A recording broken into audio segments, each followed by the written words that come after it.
आज हम जो बात करने वाले हैं भाई वो राष्ट्रीय आय निकालने की तीसरी विधि के बारे में बात करने वाले हैं। तीसरी विधि यानी कि व्यय विधि। व्यय विधि मतलब एक्सपेंडिचर मेथड।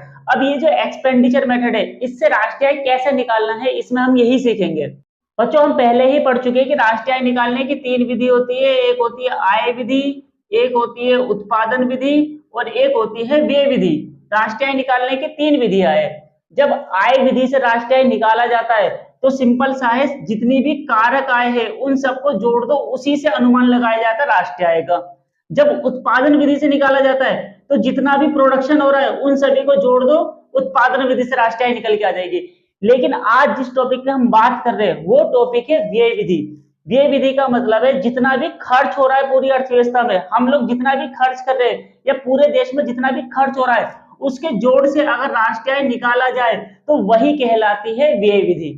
व्यय विधि का मतलब है एक देश के अंदर जितना भी किया जाने वाला खर्च है उसके द्वारा राष्ट्रीय आय का अनुमान लगाया जाता है, तो यही व्यय विधि कहलाती है। अब जितनी आय होती है उतना ही व्यय होता है, उतना ही उत्पादन होता है, ये तीनों बराबर होते हैं। ये हम पीछे चैप्टर में भी पढ़ चुके हैं। तो आज जो सिर्फ बात करेंगे वो सिर्फ बात करेंगे व्यय विधि की। तो व्यय विधि की जो डेफिनेशन है यहाँ लिखी है, एक वर्ष के दौरान अर्थव्यवस्था में अंतिम वस्तु और सेवाओं को खरीदने पर किए जाने वाले व्यय। ध्यान रखना बेटा, अंतिम वस्तु और सेवाओं इन दोनों को खरीदने पर जो भी व्यय किया जाता है उस व्यय के द्वारा ही राष्ट्रीय आय निकाली जाती है और वही आय व्यय विधि बन जाती है। दोबारा सुन लेना, एक अर्थव्यवस्था में जितना भी खर्च किया जाता है, अब खर्च किस पे करेंगे? अंतिम वस्तु पे और सेवाओं पे। तो जितना भी खर्च अंतिम वस्तु और सेवाओं पर किया जाता है अगर उस अनुमान से राष्ट्रीय आय निकालूंगा तो उसी विधि को कहा जाएगा व्यय विधि। इसका मतलब जितने भी खर्चे होते हैं उनके अनुमान से राष्ट्रीय आय निकाली जाती है, राष्ट्रीय आय को मापता है। ठीक है, समझ में आ गया? दोबारा देखो, एक वर्ष के दौरान अर्थव्यवस्था में उत्पादित अंतिम वस्तु और सेवाओं को खरीदने पर किए जाने वाले व्यय के रूप में राष्ट्रीय आय को मापा जाता है। ठीक है, ये तो हमने पढ़ लिया कि जितना भी व्यय होता है अर्थव्यवस्था में उसके अनुसार राष्ट्रीय आय निकाली जाती है। अब ये व्यय कौन कौन सा, ये खर्चे कौन कौन से होते हैं? तो इन खर्चों की मैंने 4 कैटेगरी लिख दी है। ठीक है, इनको व्यय भी कह सकते हैं, व्यय का वर्गीकरण। तो या फिर ये भी कह सकते हैं खर्चे कितने टाइप के। तो यहाँ पे जो खर्चे हैं उसको हमने कितने भागों में बांट के? 4 भागों में। जो पहला भाग है उसको बोल दिया निजी अंतिम उपभोग व्यय, शॉर्ट में ध्यान रखना इसको सी बोलेंगे। दूसरा जो है सरकारी अंतिम उपभोग व्यय, इसको जी बोलेंगे। फिर है निवेश व्यय, निवेश व्यय का दूसरा नाम सकल पूंजी निर्माण है जिसे आय कहा जाएगा। और लास्ट वाला है शुद्ध निर्यात। ये जो 4 कंपोनेंट्स है ये व्यय का वर्गीकरण है। इसका मतलब खर्चों को 4 भागों में ही बांट रखा है हमने। अब जिसमें से बात करेंगे पहले वाले की। पहला वाला कौन सा था? निजी अंतिम उपभोग व्यय। निजी अंतिम उपभोग व्यय का मतलब है प्राइवेट सेक्टर के लोग जितना भी खर्च करते हैं किसी भी चीज में। जैसे प्राइवेट सेक्टर में कौन आता है? हम लोग आते हैं। ठीक है, हमारे घर में दूध आता है, सिलेंडर आता है, सुई आती है, कुछ भी सामान आता है, वो सब कौन सा आता है? प्राइवेट सेक्टर होता है वो। तो उसके अंदर जितना भी खर्च किया जाता है उसे निजी अंतिम उपभोग व्यय कहा जाता है। शॉर्ट में इसको सी लिख देते हैं। निजी अंतिम उपभोग व्यय का मतलब प्राइवेट सेक्टर में जितना भी लोग अपने पर्सनल यूज के लिए खर्च करते हैं उसको निजी अंतिम उपभोग व्यय बोला जाता है। अब इसके अंदर बहुत टाइप की वस्तु होती है, जैसे टिकाऊ, टिकाऊ के बाद गैर टिकाऊ, अर्ध टिकाऊ, उसके बारे में सेपरेट वीडियो बन चुकी है, उसे जाके देख लेना। अब दूसरा आता है सरकारी अंतिम उपभोग व्यय। सरकारी अंतिम उपभोग व्यय का मतलब है ये ऐसा खर्चा है जिसे हम नहीं करते। जिसे कौन करती है? सरकार करती है। भाई हमारे देश को चलाने के लिए सरकार भी तो कुछ खर्च करती है। जैसे कि मान लो प्रशासन को चलाने के लिए प्रशासन को चलाने के लिए सरकार खर्च करती है, तो उसी को सरकारी अंतिम उपभोग व्यय कहा जाता है। हमारे देश में पुलिस वाले, उनको सैलरी कहां से मिलती है? गवर्नमेंट ही देती है ना, तो वो सरकारी अंतिम उपभोग व्यय। कोई रोड बन रहा है, कोई पुल बन रहा है, तो ये सारी चीजें जो खर्च करवाती है ये कौन करवाती है? सरकार करवाती है। तो यहाँ प्राइवेट सेक्टर के लोग खर्च करते हैं और यहाँ पे कौन खर्च करती है? यहाँ पे सरकार खर्च करती है। तो 2 टाइप के खर्चे तो आ गए। तीसरा आ गया निवेश व्यय। सबसे पहले निवेश का मतलब समझेंगे। निवेश का मतलब होता है पूंजी के स्टॉक में वृद्धि। पूंजी के स्टॉक में वृद्धि, इसका मतलब जितनी भी हमारी कैपिटल है उस कैपिटल को बढ़ाना ही निवेश व्यय कहलाता है। फॉर एग्जाम्पल के लिए मान लो मेरे पास 2 लाख रुपए है, मैं इसको बढ़ाना चाहता हूँ तो कहीं ना कहीं मुझे इन्वेस्ट करना पड़ेगा।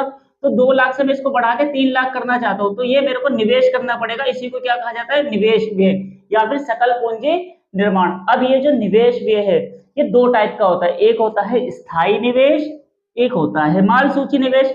अब भाई इन दोनों के बारे में भी हम पिछले टॉपिक में बात कर चुके हैं, तो इसलिए इनके बारे में नहीं बताऊंगा, लेकिन शॉर्ट में ये समझा दूंगा कि स्थायी निवेश में जो इन्वेस्टमेंट किया जाता है वो फिक्स एसेट्स में किया जाता है, जैसे बिल्डिंग खरीद ली या कुछ और फिक्स एसेट्स खरीद ली, तो स्थायी निवेश उसे कहा जाता है। माल सूची निवेश उसे कहा जाता है जब कोई स्टॉक में पैसा लगाता है अपना। अब स्टॉक, जो पैसा स्टॉक में लगाया जाएगा, रॉ मटेरियल वगैरह में लगाया जाएगा, वो होगा माल सूची निवेश, और जो स्थायी संपत्तियों में लगाया जाएगा उसे स्थायी निवेश कहेंगे। अब जो लास्ट है शुद्ध निर्यात। शुद्ध निर्यात, शुद्ध निर्यात का मतलब होता है आयात और निर्यात का डिफरेंस, एक्सपोर्ट और इंपोर्ट। शुद्ध निर्यात का मतलब है कि निर्यात में से आयात को घटा दिया जाए, निर्यात में से आयात को घटाने पे जो बचता है उसी को क्या कहते हैं, शुद्ध निर्यात। तो यहां समझ में आ गया। अब यहाँ खर्चे दोबारा बताता हूं। खर्चे 4 टाइप के, निजी अंतिम उपभोग व्यय मतलब सी, सरकारी अंतिम उपभोग व्यय मतलब जी। अब इसके बाद है निवेश व्यय, निवेश को सकल पूंजी निर्माण कहते हैं यानी कि आई। इसके बाद शुद्ध निर्यात यानी कि x माइनस एम। ये चारों क्या है, खर्चे हैं। और इन चारों खर्चों का टोटल करके जब राष्ट्रीय आय का अनुमान लगाऊंगा तो उसी से राष्ट्रीय आय निकल के आ जाएगी। और व्यय विधि से जीडीपी निकालना हो तो कैसे निकालेंगे, तो भाई व्यय विधि से जीडीपी निकालने का तरीका बड़ा सिंपल है, सी plus I plus G plus X minus M. ठीक है, ये जो फॉर्मूला है यही किसका फॉर्मूला है, व्यय विधि से जीडीपी निकालने का। इसमें एक वैल्यू और जोड़ दो, स्टॉक में परिवर्तन। स्टॉक में परिवर्तन, अब स्टॉक तुम्हें दो दिए होंगे, दोनों को माइनस करके यहाँ पे लिख देना। अब ये जो सी है, सी का मतलब मैंने बताया था क्या होता है, सी का मतलब होता है प्राइवेट कंजप्शन, मतलब निजी उपभोग। इसको लिख दिया मैंने निजी उपभोग। ठीक है, अब इसके बाद आई। आई का मतलब ध्यान से सुनना, आई का मतलब होता है सकल पूंजी निर्माण। अब कभी कभी क्वेश्चन में ऐसा होता है सकल पूंजी निर्माण नहीं दिया होता, तो अगर नहीं दे रखा तो हम एक काम करेंगे, निवल पूंजी निर्माण। इसमें अगर मैं डेप्रिसिएशन जोड़ दूं, क्या जोड़ दूं, डेप्रिसिएशन। निवल पूंजी निर्माण में डेप्रिसिएशन जोड़ दूं तो वो क्या बन जाएगा, सकल पूंजी निर्माण। अब ये जो जी है, जी का मतलब क्या है, सरकारी खर्च। जो गवर्नमेंट खर्च करती है उसको जी के नाम से लिखा जाता है। X minus M, x minus M का मतलब क्या होता है, शुद्ध निर्यात। इसका मतलब जितना भी निर्यात किया गया है, निर्यात में से क्या माइनस कर दो, आयात को माइनस कर दो।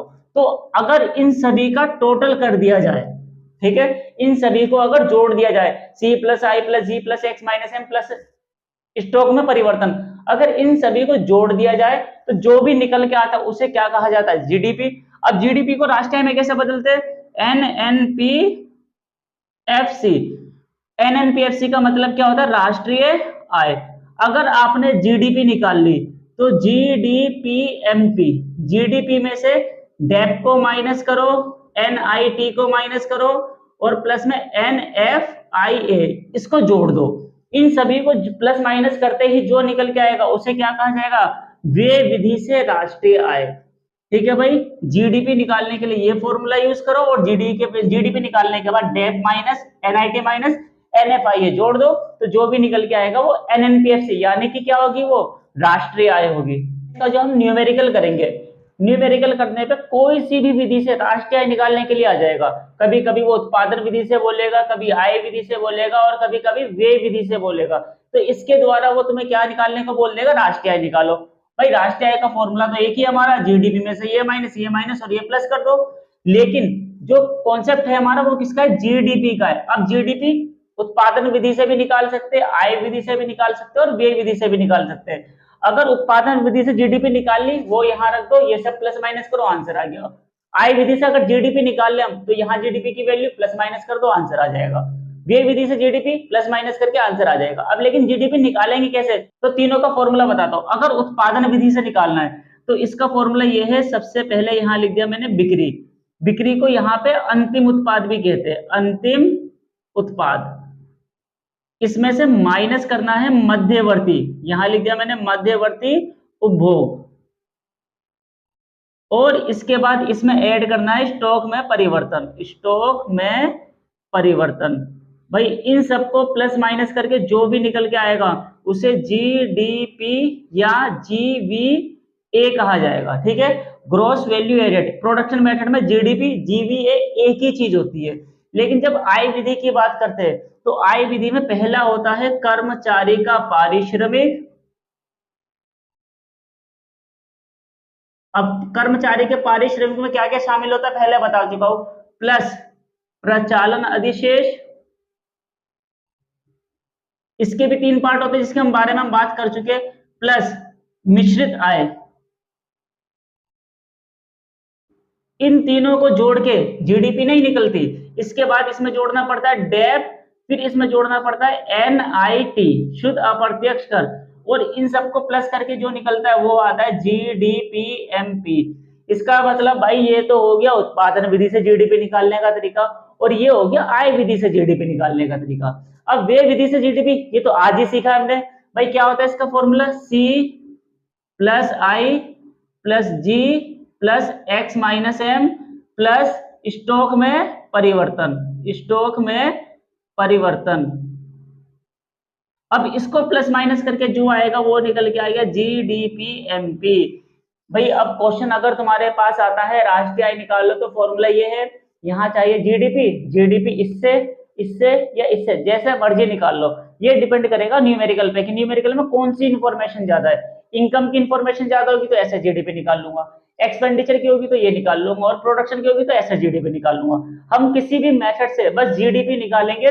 जीडीपी निकालने के बाद जीडीपी की वैल्यू यहाँ रखनी है, उसमें डेप एनआईटी घटाना है और एनएफआईए प्लस करना है, जो भी निकल के आएगा वो क्या बन जाएगी, राष्ट्रीय आय।